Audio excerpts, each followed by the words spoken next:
If you're looking to get into a fire alarm industry, or if you've been in the fire alarm industry for quite some time, you want to sharpen your skills and you want to get nice out there so that way you can get yourself some more money, especially in this industry, this video is for you. In this video, I'm going to break down the 5 skills that you're going to need to become a master technician. There are more skills than 5, but I feel that these are the 5 skills that I pulled out of my technical box so that way I can share it with you and try to break it down to the elemental P so that way you can understand.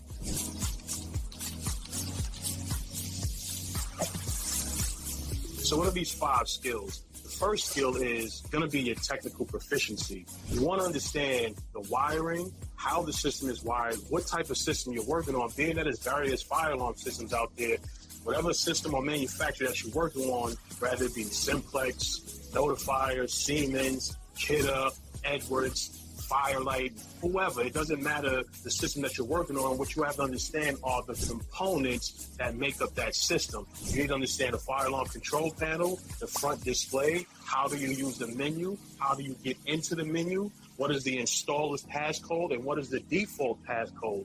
You want to understand what those cards are on the inside, what the circuitry does, what the end-of-line resistance is for a normal and an off-normal circuit. So you need to understand what all of these values are, so when you out there troubleshooting any fire alarm system, you understand what the normal state need to be. So when it's an off-normal state, you will be able to determine which one of the areas is in problem. Rather it be a missing resistor, a short in the wire, or a bad device, you will be able to determine that because you know what it looks like when the system is normal. Now, the second thing you're going to have to worry about is your attention to detail skills. I know when I first started out, I didn't understand circuitry, series circuit, parallel circuit, what a resistor was, 24 volts, 12 volts, fluctuating voltage for the data circuit. I didn't understand what any of that stuff was. And my problem was being that I was colorblind. Now, when I say colorblind, I don't want to say that I can't see colors. I can see colors, just sometimes I can't distinguish between certain shades of colors. However, not knowing how to wire up a series circuit, I used to always blow out panels wiring the batteries wrong because my attention to detail was off, not knowing that red go to red, black goes to black, and then when you actually wiring it in series, one lead goes from the black to the red, so that way you can get your 24 volts. So I had to learn a lot within the fire alarm industry. There was a couple guys out there that were showing me how to get to where I need to go, but a lot of them was giving me a lot of clear energy. So what I used to do was sometimes take the equipment home, stay late if I had to. I worked with a lot of the larger companies, and they had in-house training, or they will send us off-site to their own training, whether it be at Florida or wherever state they're going to hold their training at. So you have to have attention to detail. You have to be able to understand what you're working on. Like I said, it doesn't matter the system.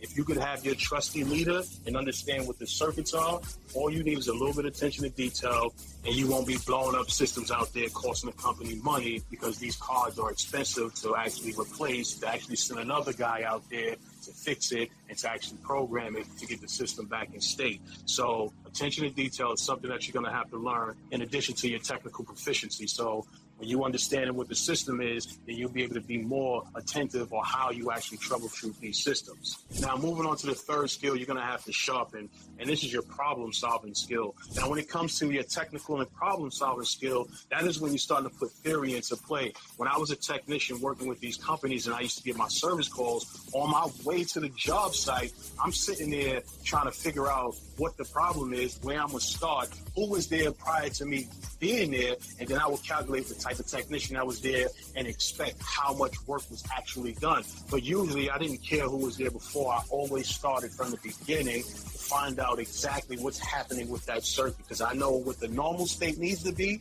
and if it's off that normal state, I know where I'm troubleshooting, rather it be if I'm looking for a break in a wire, or if I'm looking for a short, or if it's a bad device that's actually bringing the whole loop down. A lot of the difficult troubles when it comes to fire alarm will be ground faults. So a lot of technicians have issues with, fixing ground faults. I don't understand why. It's just, I don't think they're putting in enough effort to actually fix the ground fault. I understand you may have to go in the ceilings to get the duct detectors, or you may even have to go in the crawl space to get the smokes or heat detectors. You have to do what you have to do to find whatever issue being on that fire alarm panel. It's very important. It's very imperative that you know how to solve these problems. It just makes you more marketable within the industry, and it also gets you more money for the company that you're working with. And if you feel you're not getting the money you deserve within a company and you have the skills, there's other companies out there that will guarantee pay you the money that you're actually looking for in order for you to feel that you are receiving your self-worth. So your technical proficiency, your attention to detail, and your problem-solving skills is what you're going to need to sharpen in order to be a master technician within the fire alarm industry. Now, I didn't even mention anything about certifications or the type of certificates that you need to have specifically for New York, especially if you're starting out. You should be looking at your S95. You should be looking into your S98. Within your first year, you should at least have your S95, S98, and your NICET level 1 within that first year. Year 2, you should be getting your NICET level 2. By the time you should be reaching year 5, you should at least be up to NICET level 3. So that way, 10 years in your fire alarm industry, you could go for your NICET level 4. And at that point, you are the top technician in any company or any industry because they can charge more money for you because you are NICET level 4. Now, I am not NICET level 4. I am NICET level 2. I honestly stopped achieving for the NICET level 4 when I started my business. Not to say that I should not get my NICET level 4. However, I can find someone who is NICET level 4 to qualify the company to make me more valuable in the fire alarm industry. So it is imperative for you as the individual, if you're going to stay within the fire alarm industry, to get every certification, to get every panel certification, to get any and every certificate that you could possibly get your hands on, not just fire alarm, maybe also sprinkler, maybe also security, maybe also burglar alarm. You want to versatile yourself. You want to make yourself more marketable in the industry because it's not just fire alarm companies out there. There are also security companies that do fire alarm as well. Maybe not as big as a fire alarm company, but they may have inspections or maybe smaller systems that you could actually work on. The difference is you're going to still be doing fire alarm. So you have to make yourself more marketable. So certifications and understanding the panel that you're working on will make you the top-notch technician for any company and any business on any planet. So certifications is important, and it's more important for you as the individual, especially if you're trying to grow and make more money. It just makes it easy for a person to pay you when they're looking at your resume and when they say certified in this, certified in this, certified in this. They understand on top of your years of experience, it's really no conversation. It's really you telling them what you want, and they're going to try to work their best to get it for you. And if they can't do it, then you have to find a company that's willing to pay you what you're looking for. Or it may be some type of compromise where you can work out a deal to where maybe 1 to 3 years within the company, you'll be at the salary that you want to be at. But you have to negotiate that when you first walk into that building and have that conversation with whomever you're having that conversation with at that company that you're looking at. That leads me to the fourth skill that you're going to need to have, and that's communication skill. You're going to have to be able to know how to speak clearly. One problem I used to see in the field is where technicians used to write their service report. Let's say they go on a service call to replace a smoke detector. What they would say is replace smoke detector. And then that gets back to the office like, what smoke detector is that replacing? On the side, as I played as a technician, I didn't understand that. But now on the side, as the owner of a fire alarm company, I understand how detailed that is, because coming back, the customer is going to ask, what smoke detector did the technician actually change? Was he actually there? Did he sign into the logbook? So these are questions that the office have to answer in order for them to get paid for your time. So it's important for you to write detailed reports. I'm going to tell you exactly how I write service reports when I finish a service call. And I want you to take note on this, because this is as detailed as you can get, and this gives the office as much ammunition as they need without calling you.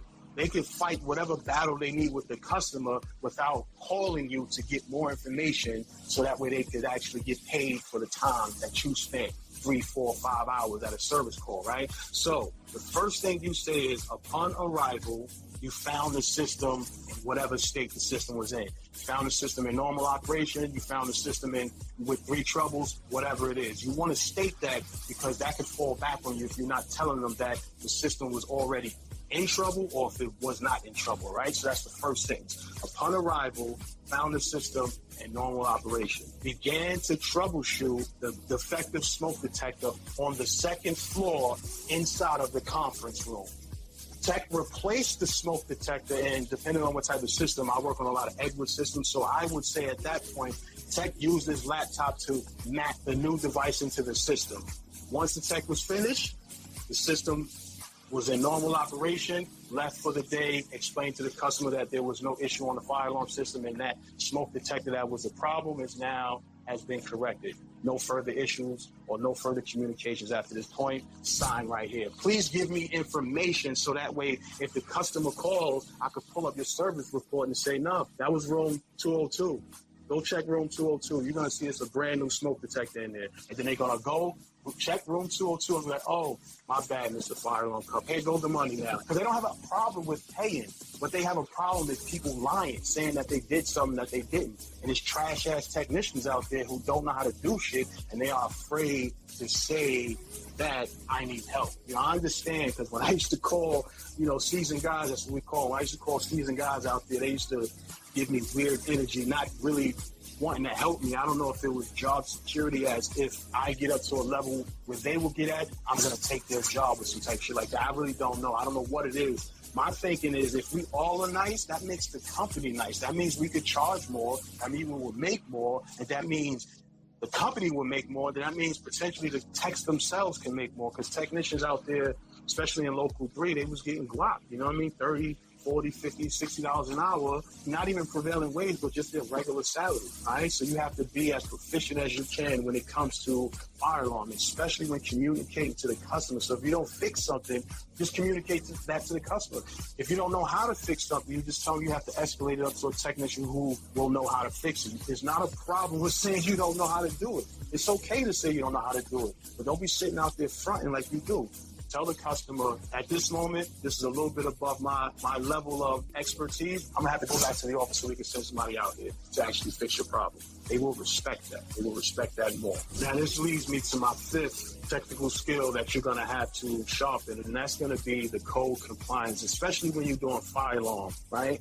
There's nuances in fire alarm, so you don't want to be an installer that knows when you're looking at the plans, you have to install a smoke every 30 feet. You need to understand why you're installing a smoke detector every 30 feet, or why there's pull stations every 200 feet, or why do we have to put horn strobes on the opposite? Why do the strobes have to sync? You have to know these things, and that comes with additional learning, like through ESA.org. You have to spend money on yourself. You can't expect a company or anybody to invest in you. You have to spend the money on you. So that check you get in, if it has to go to something that you think needs to be paid, and you have to make a decision with investing in yourself, I can't tell you what to do, but I'm going to tell you what I did. I made a lot of sacrifice. Maybe the rent wasn't getting paid for me to get my license. Maybe the lights had to get shut off because I wanted to take a class. I'm not telling you to do that. What I'm telling you is you're going to have to figure out how to make the sacrifices or save a way to get to whatever you need to get. So ESA.org, NTC.org, this is a national training center. This is going to help you with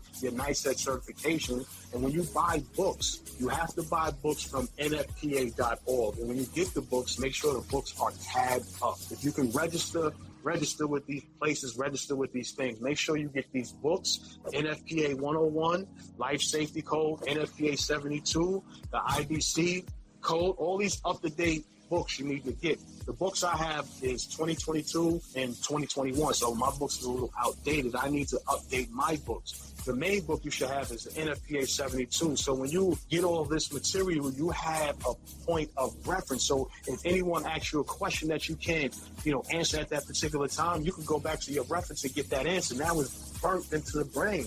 This is how you become sharper. You have to learn the nuance, not to understand that, okay, I put this here and I put this here and I wired up this way and it works. No, understand the nuance will make you a better technician. So now that you learn the 5 steps to become a better technician, actually become a more proficient technician, you may want to learn how to program a fire alarm system. And here I have a series of videos that's going to break down the Kitty FX fire alarm control panel. So you can watch the next video on the screen. I appreciate you for watching, and I'll catch you in the next one. Fire alarm expert out. Peace.